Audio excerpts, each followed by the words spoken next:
Hey everybody, it's Steve with Sky194, and I appreciate you taking the time to come by and visit and check out my video. And we're here at Circuit Paul Ricard, and I have went ahead and did a setup for the Lexus RCF GT3 car. I haven't shown it any love in a long time, and just wanted to see what I could do with this since it's been over a year.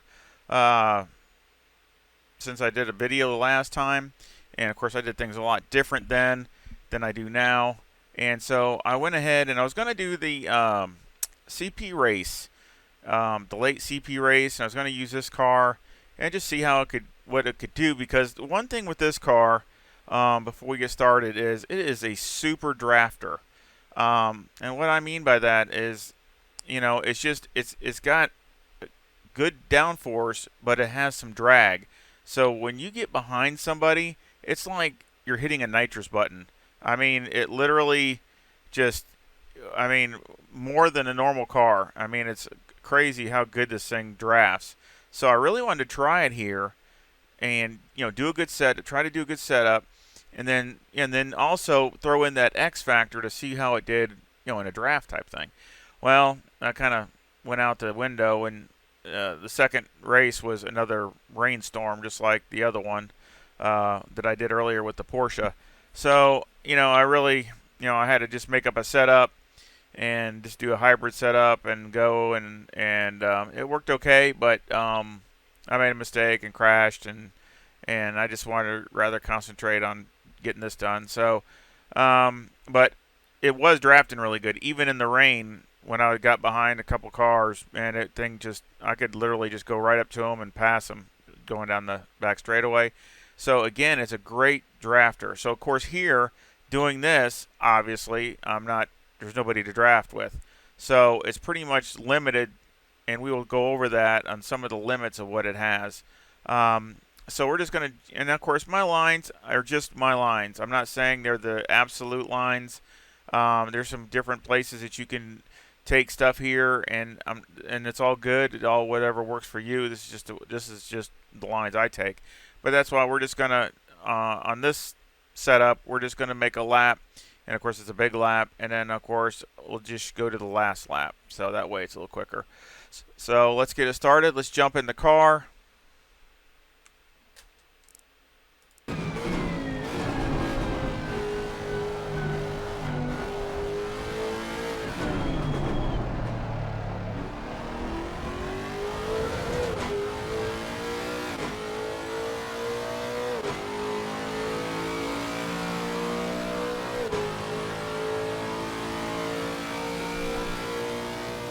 Always brake here right around the 100, just a little bit past. I did have a couple outs going right over here. Right back on that turn one. I had a couple outs right there, I think it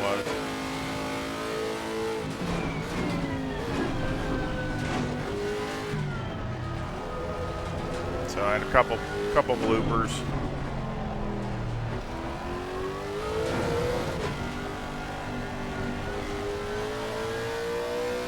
The car really felt neutral all the way to the end. So, from me not running the Lexus much, I thought it was pretty good.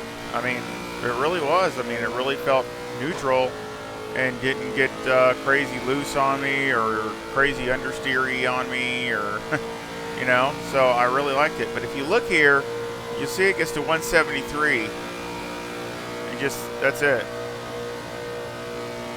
And I even went with less wing, and it still won't go. That's it.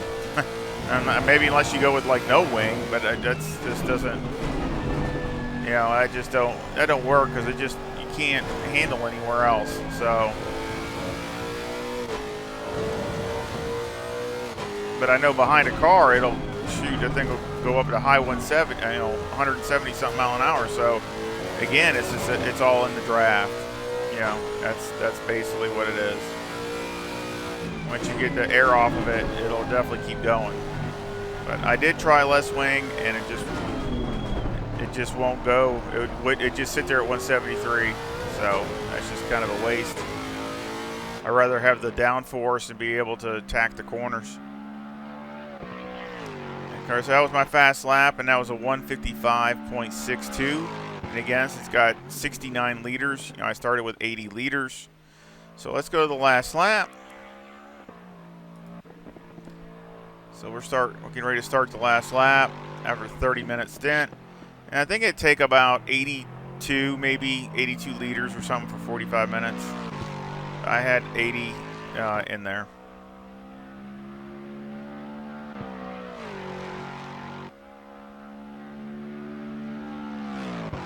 That was a 156.69.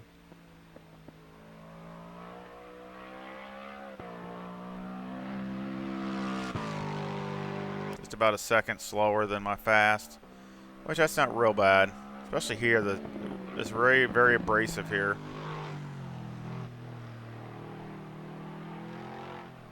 It seems like if you get a wider angle, it does better. You get more momentum going down through there with this car.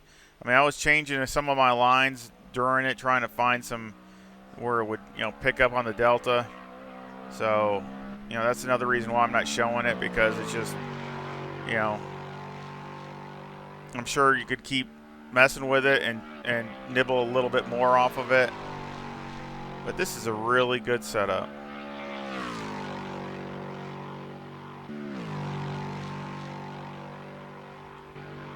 I'm like changing this angle right here. We're coming from this way. It goes through there, just super nice.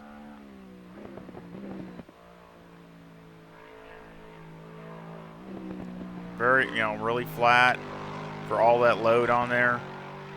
Very well balanced car.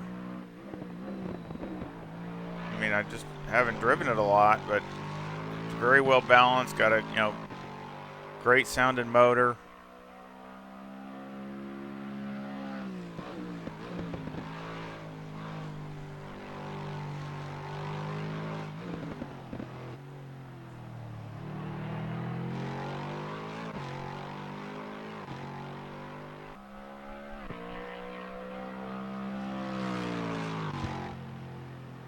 And that's the last lap.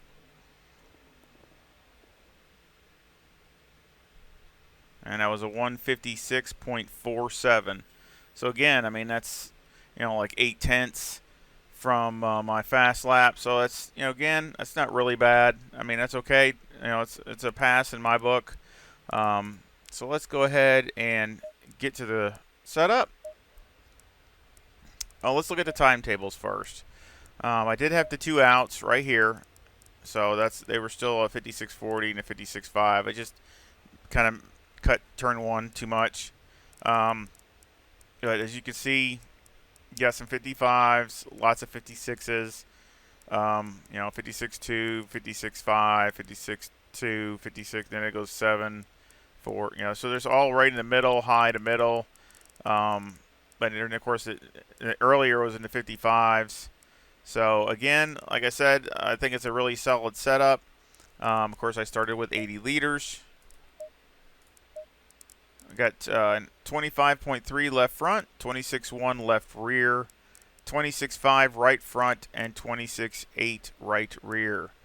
And of course, you know, trying to keep the pressures right is definitely a challenge, because you want them pretty much when you're going through the third sector, you want them to be up near 28 pounds, because by the time you come all the way back around again, they're going to be down. And I mean, you don't want them down too low, because then, you know, you're not going to get the grip when you first throw it into that crazy right-hander. So, you know, you got to I try to set it up to where they're high 27s. And that way when they bleed off a little bit, it's still doable when you get into the third sector. At least that's what I'm trying to anyway.